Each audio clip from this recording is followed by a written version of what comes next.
Bem-vindo, Paulo. Obrigado. Como é que foi o teu início na música? Portanto, o meu início na música, portanto, o meu pai era um músico amador, não é? Gostava de tocar em casa, portanto, completamente amador. E comecei, portanto, a ter essa vontade de seguir um bocadinho os passos dele. Ele começou também a me introduzir um bocadinho no teclado. Depois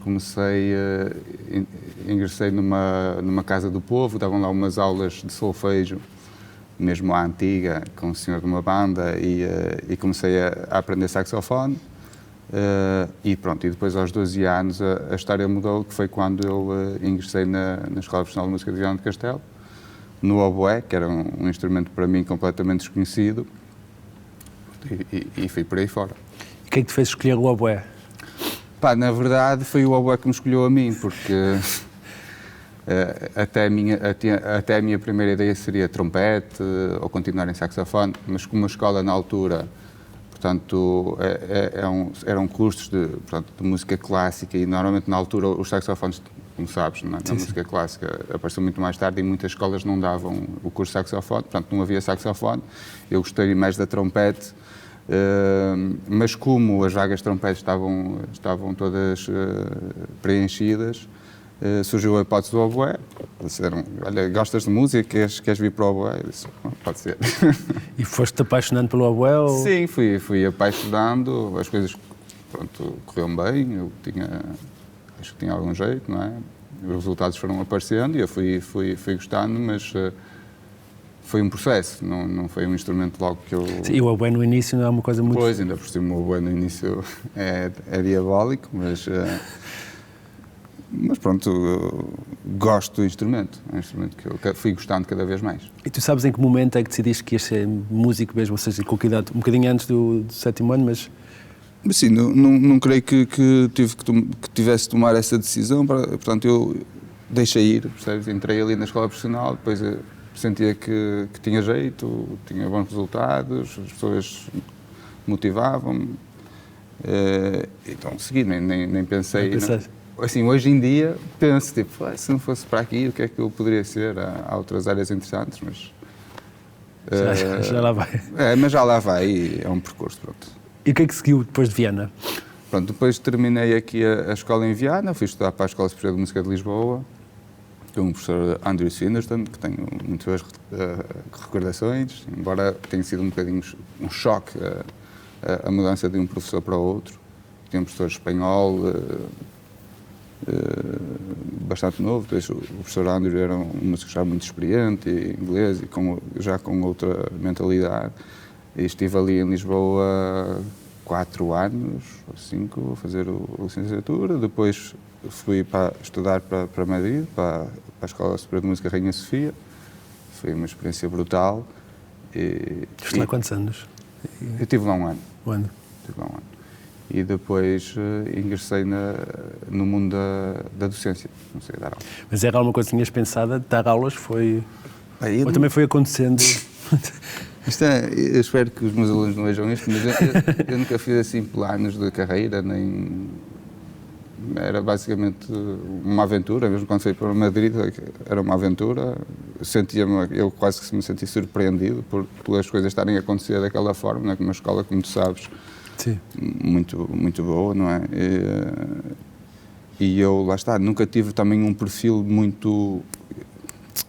Enquanto docente, eu fui ganhando outros traços na minha forma de olhar para a música, mas eu, enquanto estudante, era muito pouco metódico. Eu quase não estudava de forma como eu exijo aos meus alunos. Eu não tinha aquela, talvez, ambição, ou deixava andar, as coisas corriam bem. Não tinhas aquela, vou ser músico de orquestra, preciso disso? Não tinha. Tocava, era música de câmara, era uma sensação muito de prazer. Eu usava a música muito como um prazer e não tanto como um objetivo de competição, ou seja, não via o sucesso nisso. Hoje em dia, depois de entrar na área da docência,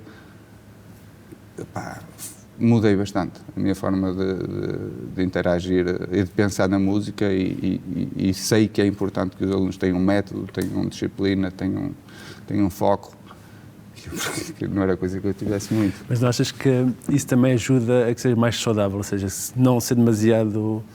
Sim. Um foco demasiado... Sim, porque sim, com certeza. Aliás, é uma das reflexões que eu faço, às vezes, que o nível de exigência que nós podemos imprimir aos alunos tem que ser doseado, às vezes, não é? Porque há alunos que têm mais potencial que outros, há alunos que são mais fortes psicologicamente que outros, não é? E são coisas que se vão... E no teu início, como professor, sabias disso tudo ou foste... Não sabia. Então, como é que foi o teu início? Como tu sabes, o nosso curso, o teu também, não é? É um curso prático. Nós não estudamos a pedagogia, não é?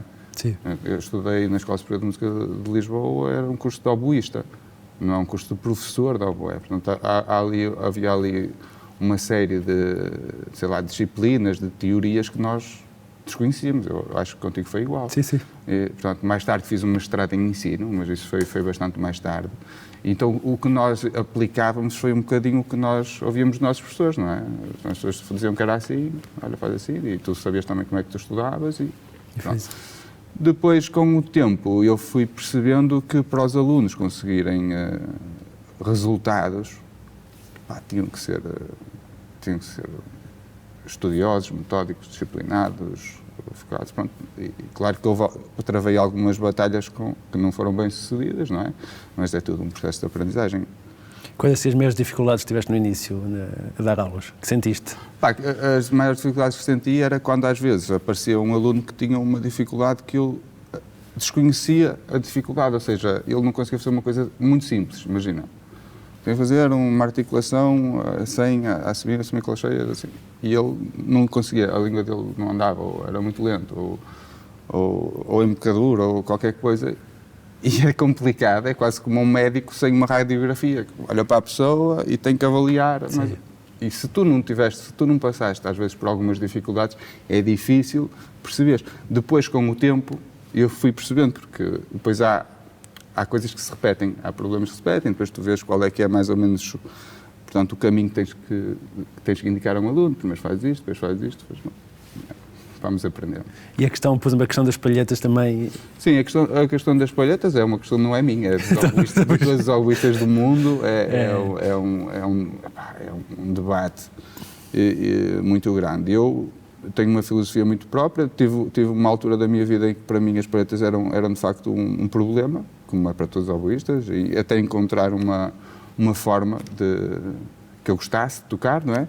Mas a partir do momento que eu encontrei isso, por acaso... O professor Ricardo Lopes, da Escola Superior de Música do Porto, foi quase um cientista de palhetas e tive umas aulas com ele particulares, porque eu era muito interessado nesse tema. Acho que aprendi muito com ele e a partir do momento em que eu encontrei uma forma, que é uma forma muito baseada na liberdade, na facilidade da vibração da palheta, sem haver muita tensão na embocadura, encontrei ali um standard para mim, vi que aquilo funcionava e tento imprimir aos meus alunos a liberdade na forma de tocar. Portanto, que tocar um instrumento já é difícil, não é? Tecnicamente e tudo. Se nós temos ainda uma peça extra, que é a palheta, que temos que lutar contra ela, então mais vale estar quieto. E para quem não entende nada de música, o que é que muda de uma palheta de um oboé para uma palheta? Pronto, então imaginem que vamos fazer uma maratona ou uma corrida de 100 metros, não é? E tu vais escolher, a palheta é os ténis, okay? E tu escolhes uns ténis topo de gama, levezinhos, que te deixam, que não são um problema para ti, ou vais de botas de biqueira de aço a correr. A palheta é um bocado isso. Sim. Se tiveres uma palheta incómoda, é quase como estás a correr uma maratona de saltos altos, por exemplo. Ok. Sim, acho que é porque eu nunca andei, mas deve ser difícil. Um bom exemplo, sim, deve ser difícil. E depois, além das aulas, o que é que mais projetos é que... Pronto. Tu não ficaste só por aí, começaste, continuaste...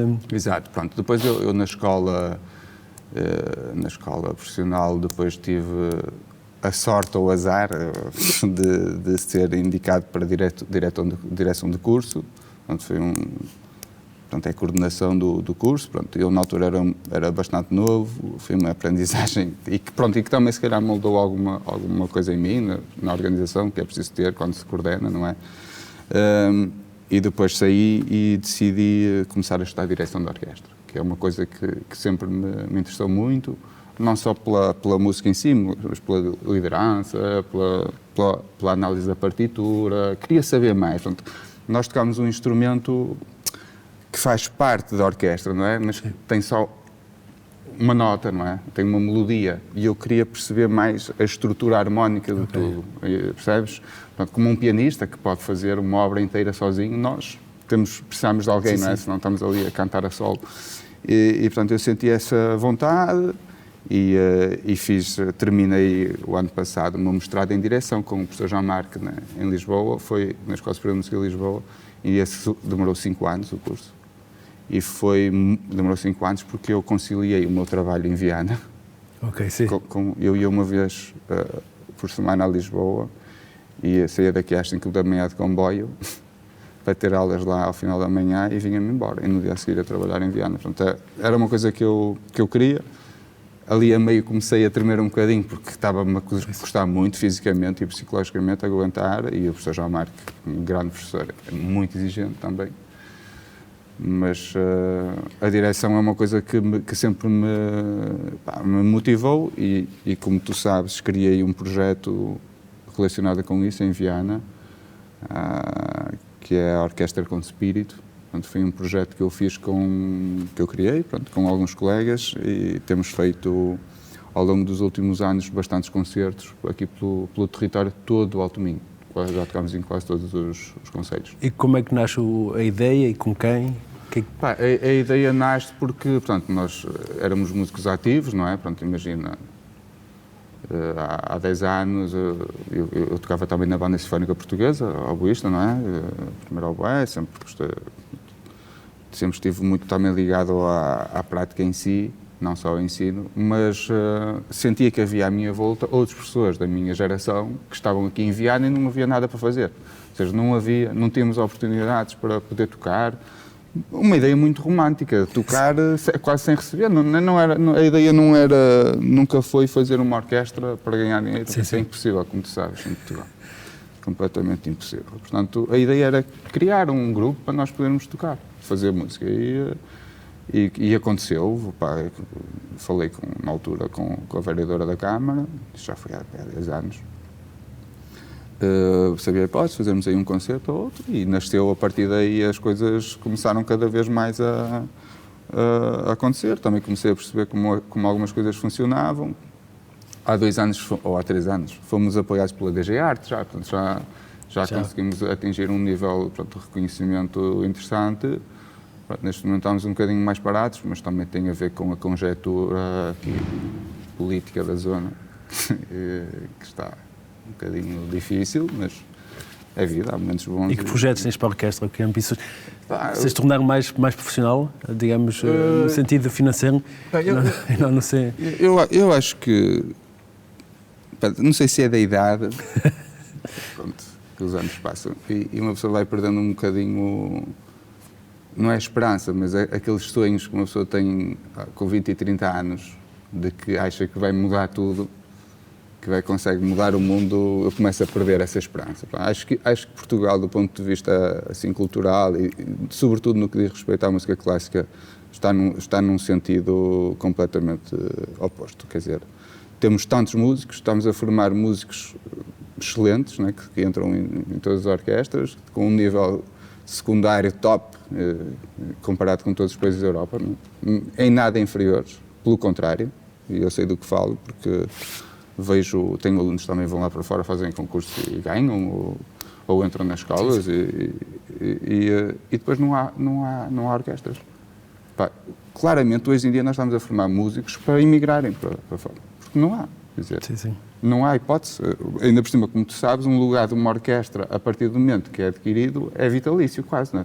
Sim, o músico entra para lá, fica lá 30 anos, vai queimar gerações seguintes. E quantas orquestras profissionais nós temos em Portugal? Muito poucas. Muito poucas, não é? Contam-se pelos dedos, não é? Mas achas que há hipótese, por exemplo, de fazer uma orquestra em Viana?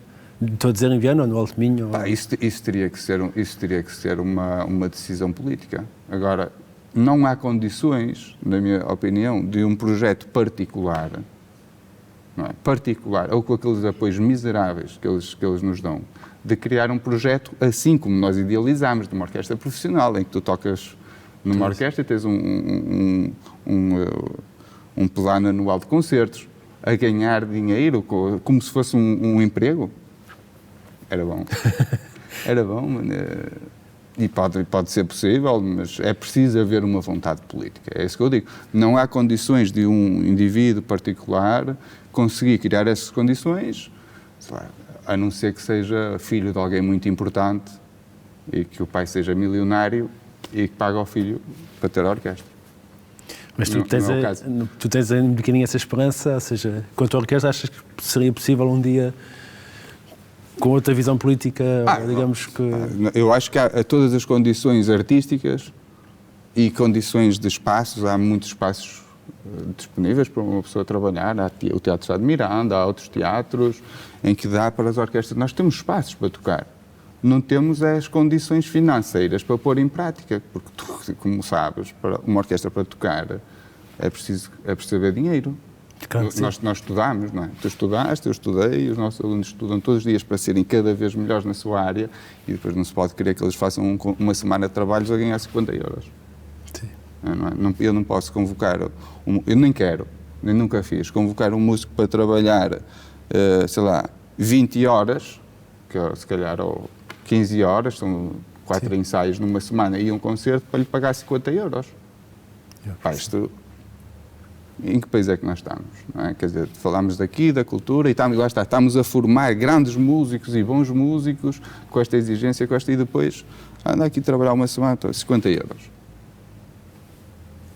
E aqui na zona há público também, não? Ou seja, estamos a falar... Os concertos, qual foi a sensação do público que sentiste nos concertos? Olha, nós começamos, este projeto começou com, pronto, tinha uma ideia, lá está, romântica, que era aproximar as pessoas, o público aqui do Alto Minho, que não é propriamente o público de alguns sítios de Portugal, de Lisboa, de Centro de Lisboa, seja o que for, a nível cultural, não é? Então, se falar da música clássica, da música erudita. E eu sentia que as pessoas tinham que descobrir muitas coisas na música clássica que eu também aprendi a descobrir. Há a música clássica que eu não gosto, que é uma seca.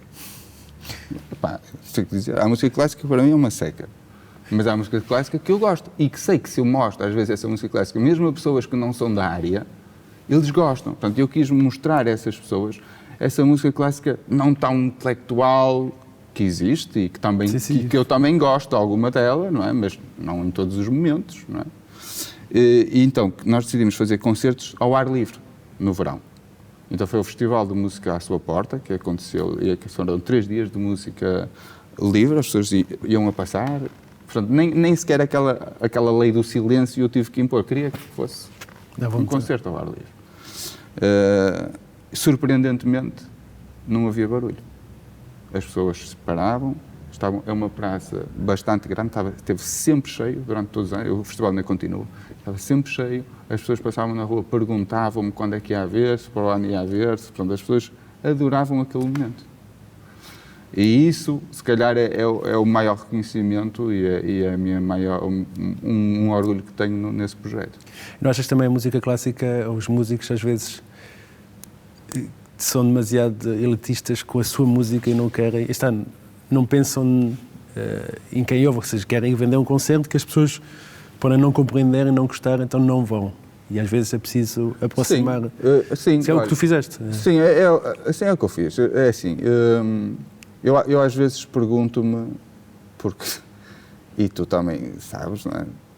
Que o mundo da música, nós às vezes ficamos um bocadinho radicalizados e achamos que por tocar ou oboé, ou trompa, ou flauta, que fazemos uma coisa quase mágica, ninguém toca em nós, que nós somos uns grandes músicos. E eu acho que tocar oboé e tocar trompa é interessante, é uma arte, mas é só isso. Sim, não somos deuses. Não somos deuses, não é? O médico será muito mais Deus que nós, não é? Porque tem o poder de salvar uma vida.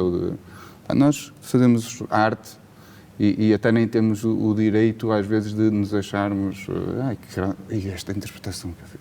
Nem sequer somos compositores, nem compomos, não é? Nós só interpretamos o que os outros fazem, nós somos intérpretes. E, portanto, acho que há, de facto, essa ideia que nós criamos, lá está, que tem a ver também com a nossa solidão e com a forma como nós estudamos para atingir a perfeição, que nos torna às vezes um bocadinho radicais. Acho que a música clássica, lá está, de entretenimento. Sim. Música, basicamente na altura era pop, não é? Sim. Música de entretenimento. E depois também há a música mais intelectual, mais profunda, que também e que as pessoas às vezes também podem apreciar. Nós também vamos aqui generalizar que as pessoas são todas totós e que não apanham as coisas. Não, apanham. Mas é preciso de facto cativá-las e puxá-las para a música clássica, porque claro que é possível fazer música num computador.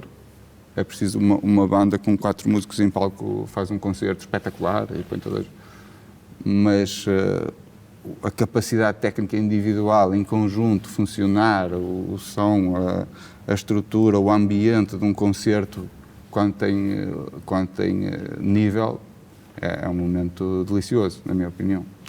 E tu que estiveste também ligado a músicos amadores, como é que foi? Pois, e essa diferença entre vens de um nível, sem ofensa a ninguém da música amadora, mas vens de um nível altíssimo e depois... Foi um momento da minha vida, lá está, quando eu estava apaixonado pela direção, mas no meu início tive a oportunidade de dirigir uma banda filarmónica aqui do Alto Minho. O convite foi um bocadinho surpreendente, porque eu até sou por exemplo, o oboé, o instrumento que eu toco, é um instrumento que só muito mais tarde foi introduzido nas bandas em Portugal, porque era quase desconhecido, não é? Sim. Clarinetes havia aos pontapés, flautas, trompetes, como tu sabes, mas o oboé é um instrumento já mais requintado, não é? Não há bem na música popular, havia no centro da Alemanha, nas orquestras, na música mais clássica, mas na música popular não havia, portanto. E então eu não fiz um percurso nas bandas, como muitos colegas meus andavam sempre em bandas, já vinham de bandas, há terras que têm daqui do Alto Minho que têm muita tradição de música, atenção, em que os pais já tocaram música ou eram músicos. Sim. Não era o meu caso. E então, eu fui convidado, pensei, ponderei, depois, decidi aceitar, eles disseram uma força, eu decidi aceitar e foi uma experiência, como é que eu posso dizer, desconcertada. Para já, eu fiquei a perceber que a música popular das bandas tinha uma tradição fortíssima, mas fortíssima quando eu digo que havia pessoas que iam aos concertos e que sabiam qual é que era a ordem que as músicas têm que ser apresentadas, como quando nós estamos a comer, sabemos que temos que comer a entrada, depois um prato, a sopa, o prato, a sobremesa. Não?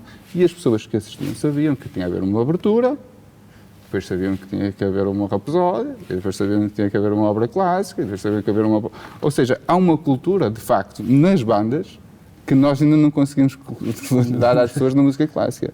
É uma tradição mesmo portuguesa às bandas, a música de banda.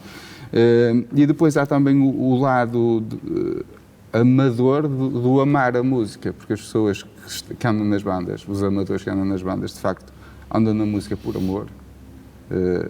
São músicos razoáveis, alguns talentosos, mas pronto, com instrumentos que não prestam, ou que nunca tiveram uma aula de música quase, com qualidade, e que gostam muito da música. Claro que eu, quando cheguei lá, estava habituado, se calhar, a uma linguagem mais técnica e que foi uma adaptação, não é? Perceber que, se calhar, o principal não era o resultado artístico e o principal era mais que toda a gente estivesse satisfeita e que pudesse desfrutar ali daquele ambiente.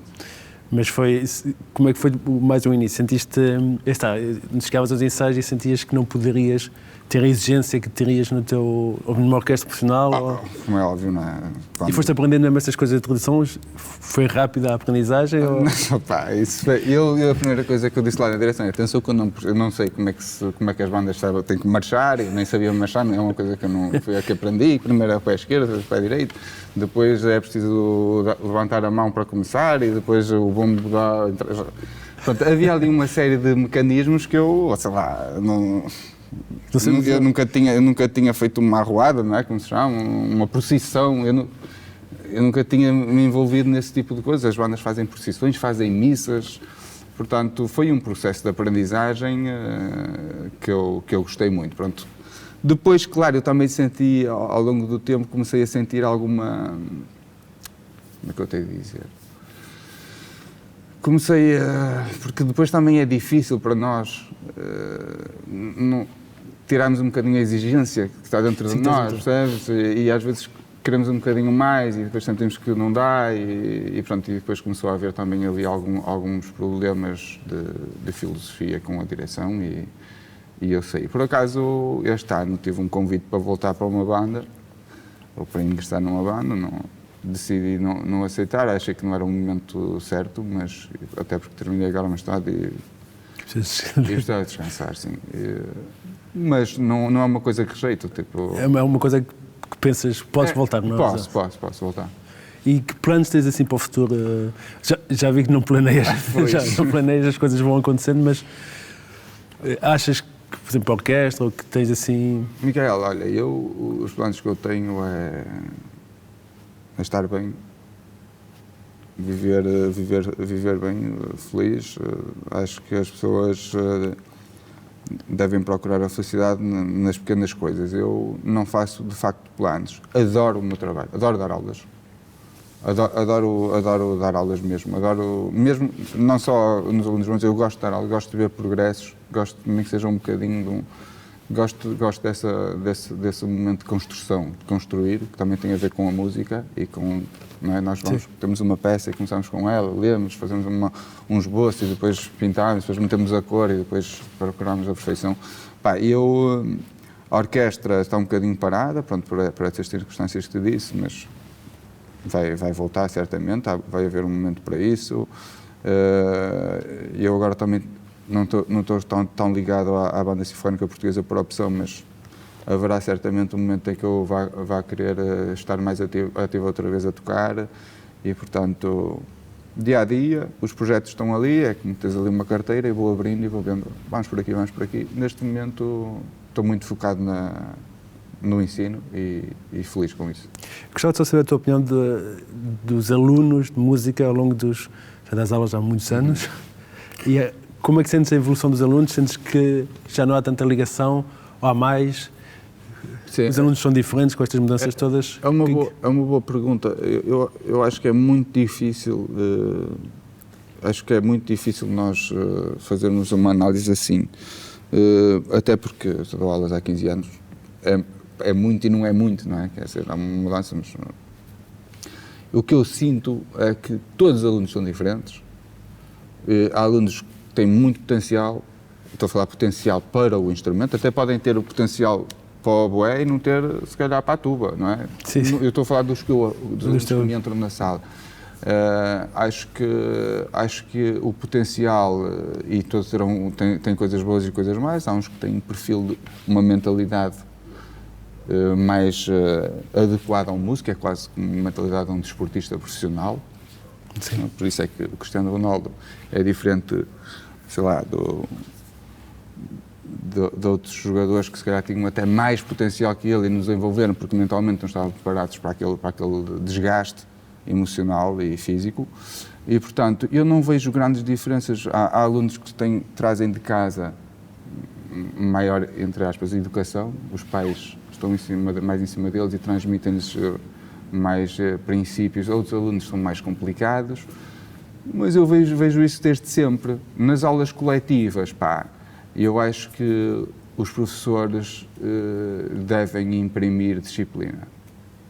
E às vezes noto que isso não acontece. Okay. E é quase...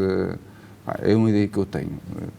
Que quando o líder, neste caso o professor, logo desde o início mostra alguma fragilidade nessa disciplinaridade, nesse agarrar os músicos, que eles percebam que há ali uma disciplina e que há ali umas regras, se ele deixa passar esse momento, depois não dá para segurar os miúdos, porque eles naturalmente querem brincar, querem...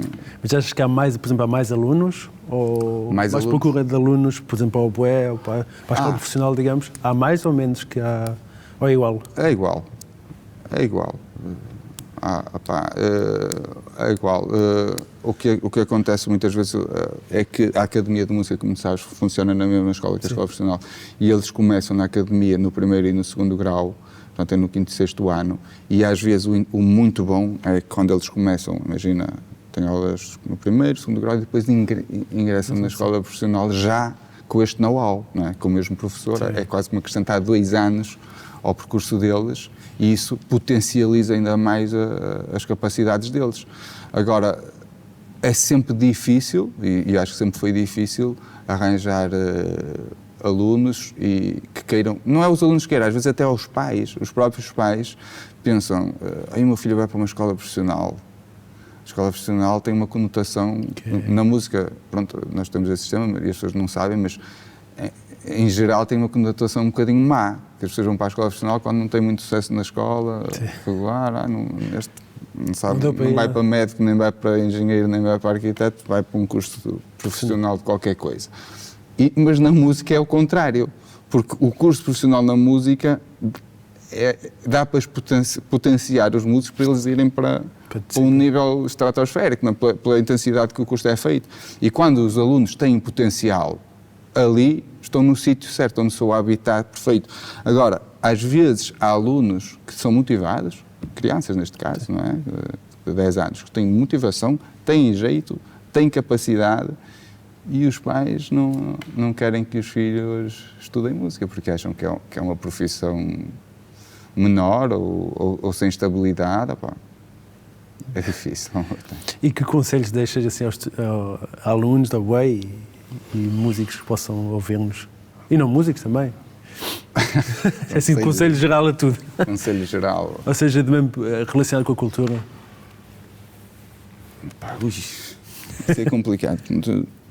Os conselhos que eu posso dizer aos meus alunos, ou que eu lhes digo, ou aos alunos de música que querem ser músicos, os alunos que querem ser músicos, que têm que trabalhar muito, porque há muita competição, a área da música é de facto muito competitiva, as provas são práticas, eles têm que se apresentar publicamente de uma forma prática, é uma questão de repetição, uma questão de quase obsessão a música.